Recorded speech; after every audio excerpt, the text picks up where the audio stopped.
Good afternoon again. We're back with some very special students that are being really held up today to talk about what are the things they're doing in their school community, in their home community in Summit County that makes it special. You're bringing things to other people. This is Russell Laszlo. Russell, tell us about your project. I helped coach my brother's basketball team in Optimists. And my dad was the coach, but I would help him out during practices and stuff, and I would also help in my mom's kindergarten classroom. And tell, your brother is in what grade? Fourth. Fourth grade. And so what kind of things were you talking to those kids about as being a role model and helping that coaching process?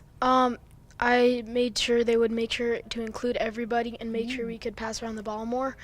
Making sure we tried, especially if we were winning by a bit, we'd make sure to try to get everybody the ball before we took a shot. Nice. So we could try to have everybody have fun, because at this age they're still learning the game, so it's just more have fun instead of competitive. Right, all those things around sportsmanship, right? Mm-hmm. Wonderful. Tell me about 5-year-olds and 6-year-olds in kindergarten. What's that like? What were you doing in that classroom? They're crazy. I would mostly just help out at the end of the day, but lots of them knew me and would always be saying hi and would say, "Hey, you're Russell," and they would say, like, always remembering who I was. And lots of them, they were always just really nice. I don't think, like, some of them aren't even meaning to. They're just nice the way they are. So helping them with, what kind of things at the end of the day do kindergartners need help with? Just like packing up, making sure they're ready to go home, and just cleaning up the classroom too. Yeah, having 2 boots instead of 1, those Yes. kind of things. Yes, nice job. Do you think you'll continue working with, it sounds like you like students and children that are younger than you? Yeah, probably when if my brother hopefully will play next year, and I'll help him out. Great. And I think I'll keep on going to my mom's classroom every once in a while. Very nice. Thank you, Russell. Congratulations, and thanks for all those special things you do for our kids. Thank you. Thank you. All right, and now I have Jose here. Jose, tell us a little bit about how you're making a difference. Well, I want to go help at Upper Blue's movie nights. Oh. So when you go to a movie night at Upper Blue and there's a great movie on, how are you helping the whole group that's there? Well, one is by passing out snacks to That's all a good the job. kids. Mm-hmm. What about when kids are being naughty? What do you do? We tell them to quiet down or go outside and take a breather, then come back in. Oh, nice, nice. Why do you think it's important to help out in your community? What does that do? So we can be a stronger community. Nice, nice. Very important, isn't it? Yeah, and you can do that even every day in your classroom as well, right? Do you think that you'll find other ways in the community to help out? Great. Congratulations. Thank you so much. Nice job. Here you go, Russell. And we have a certificate for you, Jose, and we'll get it to you. Thank you so much. Congratulations. All right, this afternoon we're back with some other 2 more 6th grade students that have been making a difference in their communities. This is Adeline Avery, and Adeline, why don't you tell us a little bit about what you've been up to? So I have been working at the animal shelter, especially over the summer, and we walk dogs and play with cats. And Wow. Yeah. Yeah. So what happens at the end of the day when you want to take them all home? What do your parents say? No. They just straight up say no? Yeah. So why is it important for you think about kids helping at the animal shelter? What does that do?